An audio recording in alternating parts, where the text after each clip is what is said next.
just tuning in with us, you're listening to Ebb and Flow, where we engage in metaphysical discussions so that we might change and grow. Once again, this is Tracie'e, and I'm your host of the Ebb and Flow Show.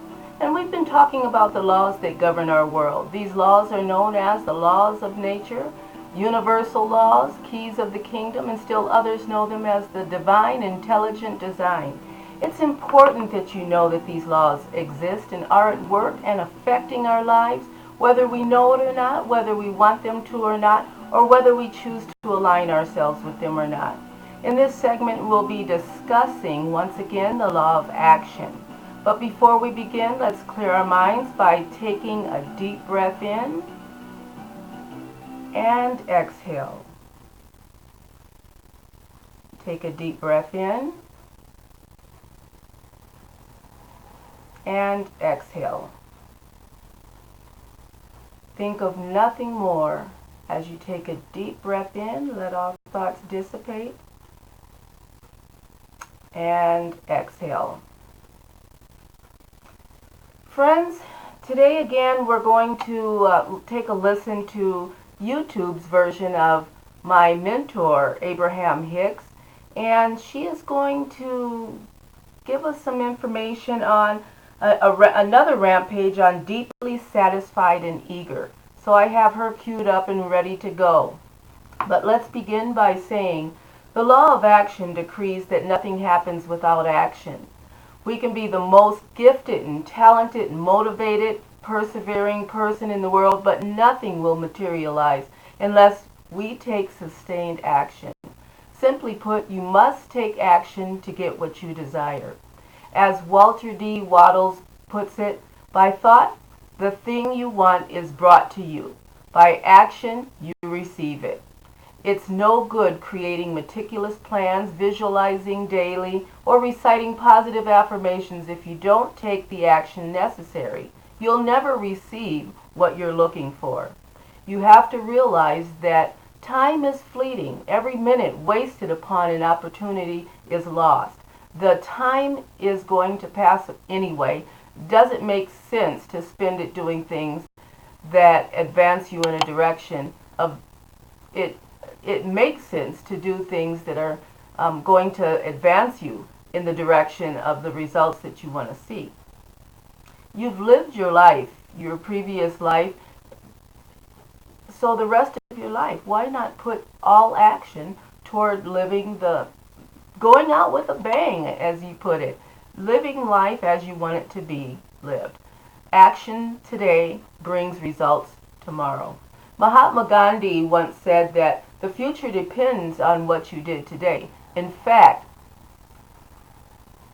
the life that you're living today has been created by the thoughts and the actions that you took yesterday. In that context, choose your actions carefully because everything you do attracts what's aligned with that action. Notice the word attraction. It contains the word action. In effect, you're not attracting what you want unless you take the corresponding action. And you know when to act because the universe will bring you the next best thing to do, the next action to take. It will be natural. You don't have to jump through hoops. You don't have to effort in trying. You will recall a previous show wherein we discussed the law of cause and effect. In effect, it stated that every effect has a cause. And stated differently, there's a causal relationship between the results you get and the action that you take. So in that context, you need to practice back from the future thinking. Project ahead to the results that you want to achieve, and then figure out the steps you need to get there. I know what my future will bring. As a matter of fact, I have a mansion on the hill. I have an education program. I'm a millionaire plus, maybe a billionaire. And Confucius once said, the man who moves the mountain begins carrying it away by one small stone at a time.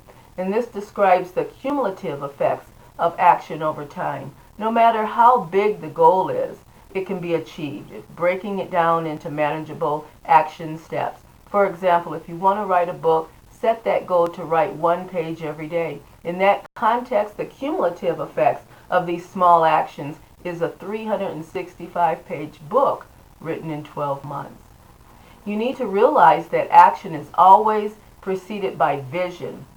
It reminds me of the story of a sculptor that chipped away a block of granite for several years, and one day he was visited by a man who looked in awe at his figure, at his statue figure, and taking shape inside the granite. And the sculptor asked the man what he thought of his work, and the man replied, "How did you know that man was in there, in that granite?" And the sculptor replied, "I chipped away all that was not him." I think this story beautifully illustrates the point that when you start with the end in mind, you take the action that you need to realize that vision. Put differently, when you impress the image of the thing that you desire in your subconscious mind, it stirs your emotions, friends, which compels your body to take the actions necessary to transmute that desire on the physical plane. This point can be further accentuated when you consider the story from ancient Greece. A man stopped Socrates on the road and asked him how to get to Mount Olympus. And Socrates responded, "Just make every step you take in that direction." So the point here is that without action, planning will be the cause of failure. It'll be failure. Without action and planning, it's going to be the cause of your failure. You take the time to ensure your steps, and the steps that you're taking should be moving in the direction of your goal. In other words, I said before, if you're going to write a book, it doesn't pay to sit on the couch and watch TV, for all afternoon or all evening, but it pays to write 1 page at a time and maybe read authored works by other authors. And so then you have to prioritize your steps and work each of those steps through to completion in order of priority. Learn to prioritize. So this is really the key to success. Your ship once again will come in, but you have to swim out to get it. In order to understand where action fits into the grand scheme of things, consider this quote from Gandhi once again. Your beliefs become your thoughts become your words become your actions become your habits, and your habits become your values, and your values become your destiny. We are now going to hear Rampage by Abraham Hicks, and hopefully you enjoy this. I truly enjoy her speaking, and one day I'll be going to one of her conferences. She usually has cruises, and the conferences are a 3-day cruise or maybe a week-long cruise. And so once again, you can hear Abraham Hicks or watch her on YouTube. Enjoy this Rampage. Once again, it's deeply satisfying. At first, it's invigorating to realize that you create your own reality until you see what a mess you're making of it.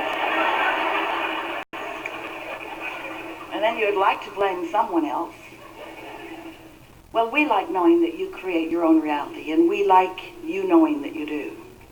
And the more consciously aware you are of that, then the happier your day-to-day experience is.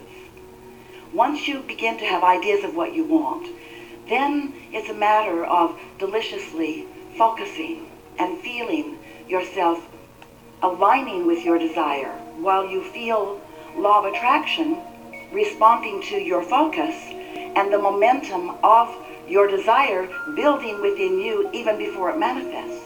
If you could get hooked on that, we're calling it that sweet spot, that feeling of your desire in the process of becoming, even before it's had that last bump into manifestation. If you could love it in the becoming, then, the satisfaction that you're going to feel when it becomes is going to knock your socks off. And not only that, not only are you going to have so much more satisfaction as it unfolds, as it makes that last movement into where you can see it and hear it and smell it and taste it and touch it. But all the way along the way, even before it was visible to you, it was known to you by your enthusiasm for it. It was known to you by your appreciation of the idea of it. But it was not visually translatable quite yet. You couldn't hear it or see it or smell it or taste it or touch it, but you still felt the joy of its becoming. That is our desire for you. Because you are, we all are, but we're talking to you. You are always going to be in a state of on your way to the manifestation of something more. We want you to be joyously romping full force toward the things that you want, because the cooperative components of the universe are doing that on your behalf. So when you are thinking of something that you desire, the question is, how does it feel when you're thinking the thought? And the way it feels is your clue about whether this is a desire thought or whether this is a doubt thought. I think I would like to have this. And the reason that it is attractive to me is because, and I get the idea that I would enjoy it for this reason and this reason and this reason. More momentum, more momentum, more momentum. And because of your not contradicted broadcast, which law of attraction is responding to, you are becoming more powerful. Your point of attraction is more powerful when you don't contradict it. You're addicted to manifestations. We would like to help you change your addiction to mood or attitude or the way you feel. We would like you to be more aware and more in desire of feeling momentum than seeing the results of what momentum accomplishes, just for a little while. You are an extension of source energy, and that source energy is flowing to you and through you at all times. And when you are allowing it, you are at your optimum feeling of happiness. And you came here not to get stuff done. You came here for happiness. But we don't know any of you who can be here and not have life show you things that you want. In other words, you don't feel happiness if you don't have an engine of desire calling life force through you. So it's nice the way it's set up, because you can't be here and not have that happen. You could not. None of you can. No one ever could. You cannot turn your desire factor off. You can't turn it off, because the contrast that you're living in is just causing you to focus and get those juices flowing. You can't turn that off. But you've got a choice about whether, since the desire is flowing through you, you have a choice about whether you join the desire and let the momentum go and let your desire naturally unfold, or whether you, in human terms, use all of your wisdom and all your objectivity and all your long practice in order to prove to yourself that this desire that you hold is not possible because engine, because engine, because engine, because engine. You are too smart for your own good. You've gathered up too much fact to contradict your own desires. When you're little, you don't, though. When you're little, you just want unabashed until the big ones get you. Till they teach you objectivity, till they teach you what real life is about, till they teach you that you just don't get what you want just because you want it. But that's just their point of view. Since you've been here in this physical body, you've been exploring and coming to many conclusions about what you want. And you've been launching these projections. We've been calling them rockets of desire, but you've been transmitting this vibration, not even spoken. A transmission of desire that is more refined even than words can sometimes articulate it. So you've been launching these rockets of desire, and the source within you has gathered them, is holding them, is knowing them, is being them. And because your own inner being is the knower and the holder of your true desires, law of attraction is responding to that, you might call it a collection of desires. And law of attraction, being the engine of the universe, law of attraction responding to those desires means that you have, whether you know it or not, and whether you like it or not, you have expanded that far into more. You have evolved vibrationally while you may not have yet caught up with it in terms of your physical manifestation. You might not be able to see it yet, but it exists just the same, and your inner being is the evidence of it. And more important, the mood, the attitude, the knowing, the vibrational stance of your inner being is the proof of it. So when you accidentally, usually, or deliberately, stumble into or walk deliberately into thoughts that cause you to feel happiness, that means you have joined that broader knowing of the source within you, and you are, for the time of that happiness, a perfect vibrational match to the expansion that you have created through the contrast that you've been living. And for the amount of time that you remain in that not contradicted, happy state, momentum about what you are asking for happens. And hints of it show up to you, clues show up to you, evidence of it shows up to you. So it is our desire to help you to lower resistance. You can't lower your desire. The source within you demands that. But you could stop fighting your own expansion. So what's the protocol? Find as many positive aspects as you can. Look for as many reasons. Check your mood. Tend to your attitude. Look for reasons to feel good, reasons to feel good, reasons to feel good, reasons to feel good, reasons to feel good. And in doing so, you get that momentum going. Momentum, momentum, momentum. Only the engine's going that way, that way, that way, that way, that way. When you meet your inner being where your inner being is, it's always delicious. It's clarity. It's passion. It's love. It's wholeness. If you're awake and focused and praising and appreciating and making lists of positive aspects and doing the protocol of getting yourself up to speed with who your inner being is, then in time you find yourself just living in this constant state of being where you're just up to speed, up to speed, up to speed, up to speed, up to speed, tuned in, tapped in, turned on, feeling good, getting all kinds of advantages from the knowledge of that broader perspective. Stay with us. This is the most important thing you're ever going to hear. We're talking about the satisfaction factor. We're talking about what happiness really is. What happiness really is you in sync with the laws of the universe and the energy of the universe, letting it flow toward you through your natural processes of unfolding. We want you to have the fun of that sweet spot of energy flowing, of tuning the energy, of refining the energy, of syncing up with the way your inner being is looking at the energy. You've asked for it.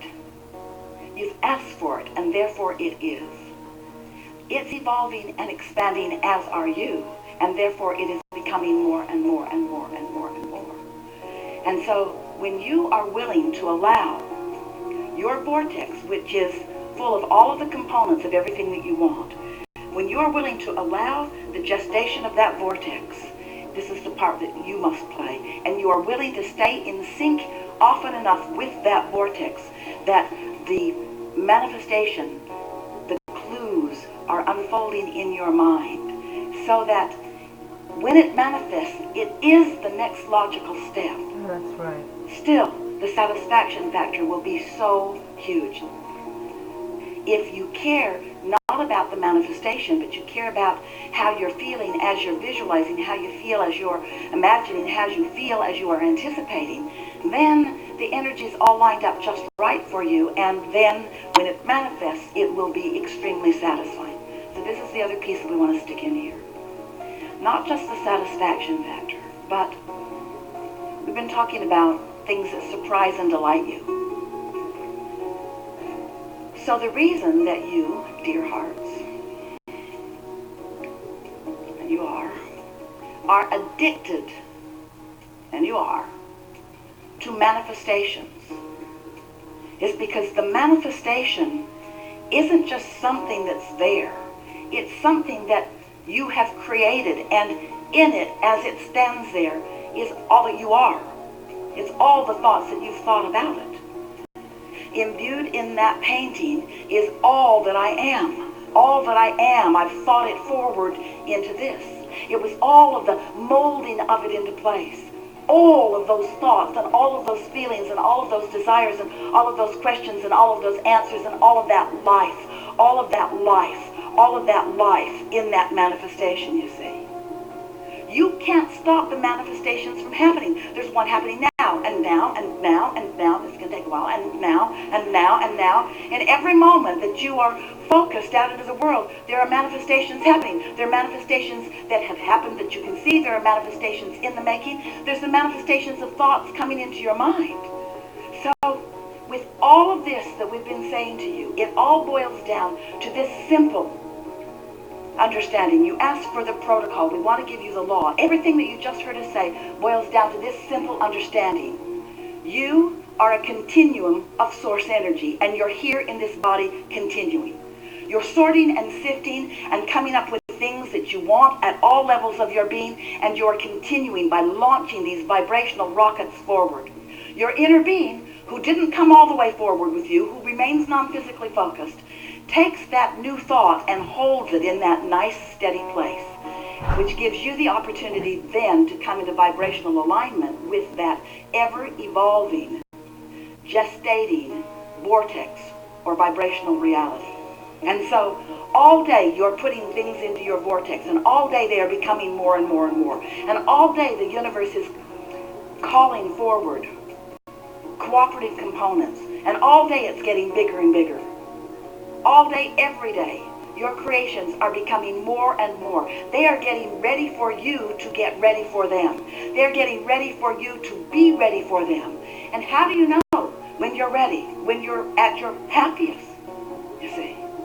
So if you could just follow your bliss, if you could just go where it's fun, if you could just go where it's satisfying, if you could just do what feels good, if you can understand that what creation is lining up with what you put there, with what your inner being has added to it, with what law of attraction has added to it, then you'll be in that receptive mode where you get to be the receiver of the manifestation of the idea. Ooh, that thought felt good. I think I'll go over there. Ooh, this feels good. I think I'll go over there. Ooh, this feels good. I think I'll go over there. Ooh, this, ooh, this, ooh, this, ooh, this. Oh! You just want to feel good so that you can be in on all the clues, so that your mind can pick up the thoughts, so you can be in the receiving mode, so that you can follow the impulses to be at the right place at the right time. Because in any given moment in time, there should be 200 or 300 manifestations happening for your surprise and delight. You got to understand that your inner being is transmitting to you continual blocks of thought, and that when you're in that open receptive mode, then you are living happily ever after. And we're talking about allowing it, allowing it, allowing it. That's the protocol. Be happy about it before I can see it or hear it and smell it or taste it or touch it. Be happy because I'm recognizing the essence of it. Because my recognition of the essence of the unfolding of me and my walls and my lions and so forth is the way I feel. It's the way I feel. If you understand that the better you feel, the more momentum is moving toward what you're wanting, that's the time to talk about it and to add more specificity to it. Then. Okay, well, we were cut a little short, but I hope you heard what Abraham Hicks had to say. She said, in essence, that when you're happy, that's what you were put here to be. Find the things that can create happiness for you. Maintain a happy state. And when the opposite happens, that's how you know that you're not aligned. If you're not happy, you're not aligned with your higher being. I trust you heard us loud and clear. If you heard us say that you must be alert once again and act on what the universe brings us and align with the vision, and if you heard Abraham Hicks say that you must align with connect with your spiritual self, your higher self, the universe, align with those laws, stay happy, do the things that bring joy to your life, then let's conclude with a deep breath. Breathe in joy and exhale all pain. Breathe in knowledge and wisdom, friends. And exhale doubt. Breathe in the power that you have. And exhale all weaknesses. Breathe in the manifestation of your new world as you create it with your thoughts today. Thank you for listening once again to Ebb and Flow. We meet every Thursday from 9 to 9:30 and again from 9:30 to 10 a.m. so that we might change and grow. Once again, you're listening to Yanni, and this is entitled Within the Attraction, I believe. Within the Attraction, Yanni. Enjoy.